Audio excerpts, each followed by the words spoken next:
Today, Karmelo Anthony filed a notice of appeal just one day after a jury found him guilty of murdering Austin Metcalf at a Frisco track meet last April, and that jury sentenced him to 35 years in prison. The video that you see here is of a little bit of the crowd outside the Collin-County courthouse yesterday. A pretty large group gathering there as that verdict came down. Emotions running high as the decision was announced. I'm sick. I just feel like there was so much that wasn't taken into consideration. It was so fast. I think that poor decisions were made, and this is a sad outcome, but justice was served. During closing arguments, prosecutor Bill Werski told jurors you do not get to meet a shove with a stab, especially when you provoke a shove.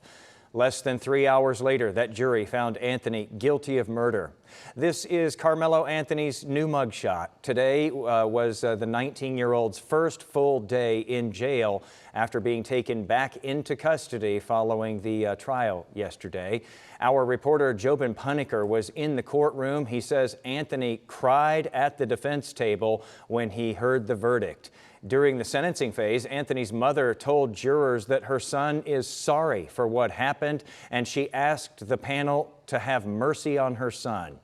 The jury then returned with a sentence of 35 years in prison. The Metcalf family did not speak after the verdict yesterday, but Austin's brother Hunter stood next to District Attorney Greg Willis as he spoke for the family. Their strength and grace throughout this unimaginable journey has been inspiring. They won't be taking questions at this time, but their presence here speaks volumes about their commitment to seeking justice for Austin. We have learned there were 2 arrests in the courthouse parking lot after the verdict yesterday. Police say neither one of those was for violence. One person was taken into custody for public intoxication there. The other arrested on an unlawful weapons warrant. Today, we are joined by senior investigative reporter Tanya Eiserer, who, as you know, was a major part of our coverage team for this trial. Tanya, thanks so much for being with us today, because we continue to follow the events now that occur after this trial. Karmelo Anthony has submitted a notice for appeal. Can you walk us through what that means? Essentially, it's the paperwork that has to be filed so that he can appeal this case. You have to file that notice within 30 days of a conviction. So this is what he has to do in order to begin that process to appeal this conviction. So can you talk a little bit here about what his defense team is saying now that the trial is over and they move into this next phase where they're going to try to get this in front of perhaps another jury in an appeal? Let me read a statement that I reached out to Mike Howard.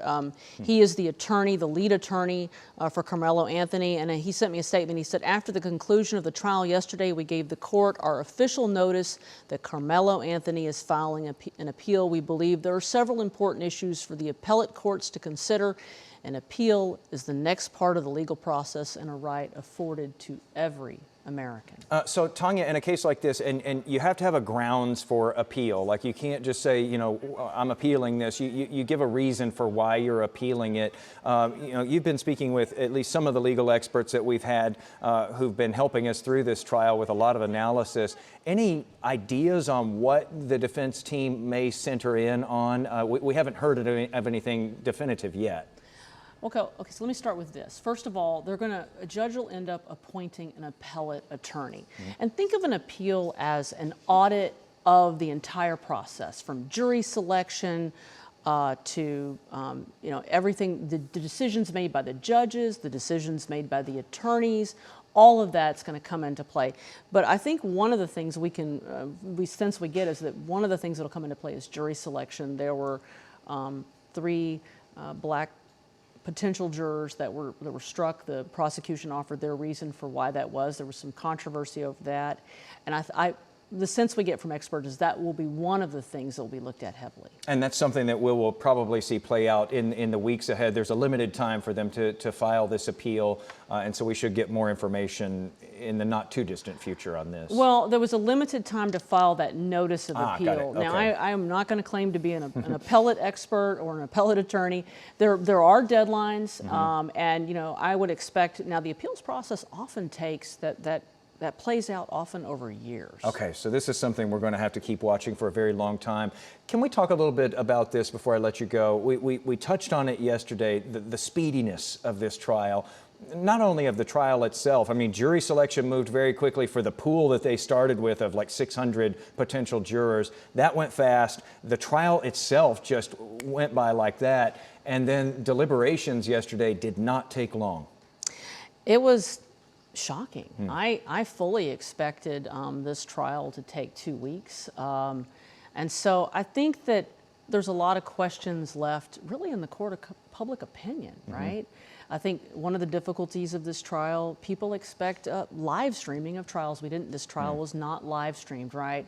And so, and then in the punishment phase, we heard one witness. We heard Karmelo Anthony's mother. I would have expected that phase to last a couple days. So I think there's just a lot of questions from all sides. And I think I said this yesterday and I'll say this again. I think that we have to remember there are 2 families that were affected here. It's a really sad case and a tragedy all the way around. Yeah, as Jobin Puneker, who was in the courtroom yesterday, noted for us, a lot of times you'll see reaction from one side or the other in a courtroom after a big verdict like this comes down. He says it was somber all the way across on both sides of that courtroom. It was kind of a heavy air and everyone was somber. And one of our analysts earlier in the week had put it nicely in saying that no one wins here. No matter how this turns out, there is no winner in a case like this. It is sad for all involved. Yes, that's right. Tanya, thanks so much for the coverage yesterday and the continuing coverage now. And of course, we're going to keep staying on this as we move into the appeal phase of this. We brought you continuous coverage of the verdict and sentencing on WFAA Plus, our streaming app. You can watch the live reaction with our After the Trial special. It is on demand right now there on WFAA Plus, which is free to download to your TV.